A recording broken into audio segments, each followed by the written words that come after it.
When creating our methods, it is possible to have optional parameters in our parameters list. And so let's talk about these here because you could see these on the exam. So in this video, let's talk about how normally a method's parameters are required by default. If we just create a method and list the parameters out there and we're looking for those arguments, every one of those has to be supplied or we get an error. Now, we can also designate some of our parameters as optional. And when we do that, the optional parameters do not have to be included in the method call.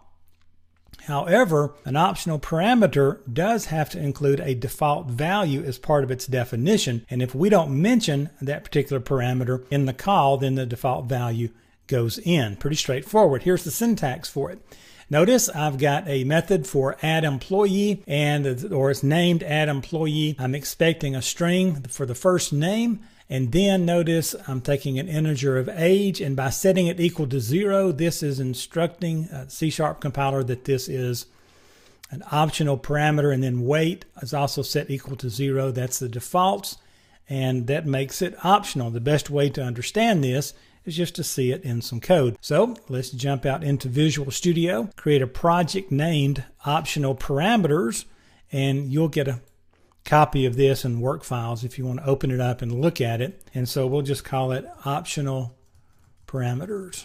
Now, what we're going to do here is just our standard little single form, single button in the middle of that form, and then we'll kick off the functionality from there. So let's give it just a moment to settle in, and we'll go out into the toolbox, double click on a button, let that get out of the way.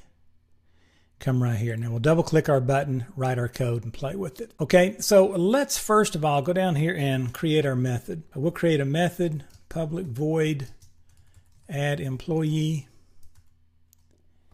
And we'll first of all put the right side in. We'll look for a string as a parameter, and we'll call it employee name. And then notice we could do int age and int weight. Now, if we do that, then these are going to be required, right? And then if I put my message box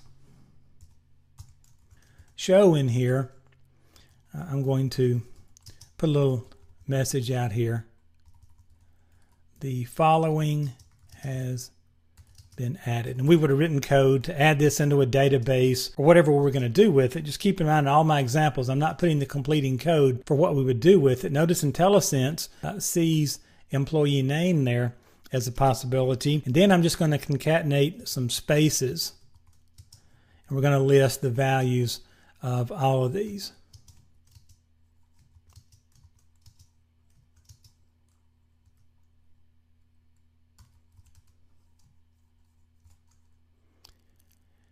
And we will be able to see what was put in, okay? So notice when we run this, we're going to take whatever was passed in for name, age, and weight, and we're just going to put those in a message box and show the current values or whatever we passed in or whatever happened with them. Now, notice these are all required. If I try to run that and leave one out, I'm going to get an error message, okay? So let's call add employee, and let's pass them all in, okay? Mark, and the age is 39, right? And the weight is about 190, right? If we're going to lead you astray, let's do it big time. So I'll click start and we'll watch this run. And right now we're not using any optional parameters. Everybody is required and everybody should be happy. So notice Mark, 39 and 190 was added. Okay, pretty straightforward. What if I try to leave one of these out? All right, I'm going to leave the 190 out on here. And instantly I get a squiggle and it's saying, there's no overload here for any different arguments. If you remember the method overload, you know what that means. So what can we do with this? Well, all we have to do is come down here and make these optional. So if I don't pass something in, then it's not going to be happy, okay?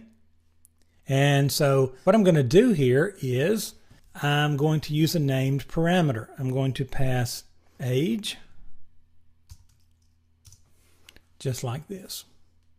All right, and so when I execute this, you're going to notice it's going to pop up, and it should set weight equal to 0 because I didn't pass anything in. So weight is now optional. Okay, so play with this example. Just go out there and work with it, but these are now optional and you don't have to pass them. So that's what an optional parameter looks like. Very simple concept. You will see these out there. You'll probably see them on the exam. You just want to remember, when you see definitions like this in your method definition, you're setting default values on these parameters, then you're looking at optional parameters.